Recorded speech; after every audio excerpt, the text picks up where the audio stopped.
can be very tempting nowadays when there's so much information online to manage without a financial advisor. Yes, some people do, but it's a big risk. Now, you might have expected the head of global client services at Dimensional Fund Advisors to manage his own finances. But Mark Hebner is happy to pay for ongoing advice.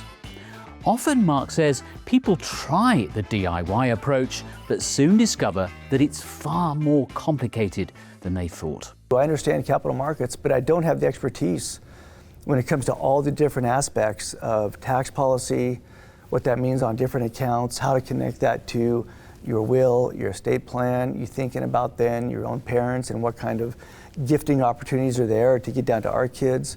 I just don't have that kind of expertise. We don't know what we don't know. And that applies probably to anybody. Unless you're a specialist in your field, you just don't know everything that's part of that specialty that somebody's delivering. And I think about it even myself. My wife and I, we were updating our will, went in to see the attorney, and she was walking us through, here's all the things you need to be thinking about. And we had no idea that was even something we should be considering, top of mind, things that come into play years and years down the road. So I remember we got into the car after we signed the final documents, and we're just huge, deep breath of we feel so much better. Another very good reason for having an advisor is that without one, it's easy to make mistakes that can prove very costly. On this, Mark Hebner speaks from painful personal experience. For most families, they can't afford to mess it up.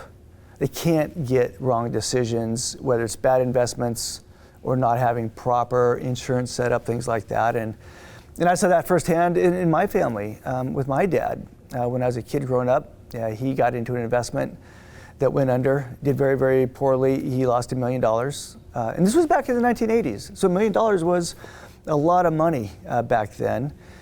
And it's not just, I lost $1 million. Oh, that's too bad. It's, I lost the future compounding and the future opportunity cost of that $1 million. And if you take my dad's situation, that $1 million, if he just invested in a nice balanced portfolio, it'd be worth over $30 million today. But then I've also seen it too, really sadly, not just about a bad investment decision, but you're not properly insured.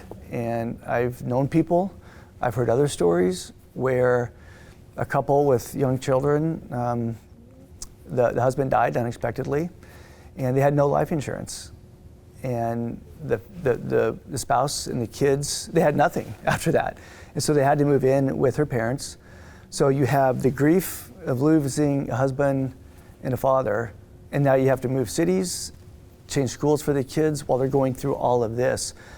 And that could have been completely solved by a simple little life insurance policy. So that's what I mean about some of these decisions. People just can't afford to have that happen in their lives. Let's face it, financial advice has a little bit of an image problem. There are some advisors who give the profession a bad name, but the vast majority do want the very best for their clients, and their expertise is well worth paying for. I know I have a buddy, he was one of the soccer dads on the kids' soccer team, and he called me up once. And he's like, I came across somebody who's an advisor, and they're talking about all the stuff they could do for me, but it sounds really expensive, like they're just getting a hold of me and just charging me a bunch of fees. He goes, I just want to run some ideas by you. So we started talking about it, and I said, well, tell me what they were positioning or propositioning you to do. He's like, well, he said, it's going to cost a lot. He said, I have to get an attorney and go out and make sure I have a proper will. I'm like, well, do you have one? He's like, no. I'm like, okay, what else? He's like, well, I got to get insurance. I'm like, do you have life insurance? He's like, I got about $50,000. And I go, do you have an umbrella policy? He's like, no. So this is somebody whose kids are in high school, they're driving, and you just think about the risk out there that he is open to, he and his wife. And so I said, I think you're getting some pretty good advice from this person. He's like, yeah, but it's going to cost me.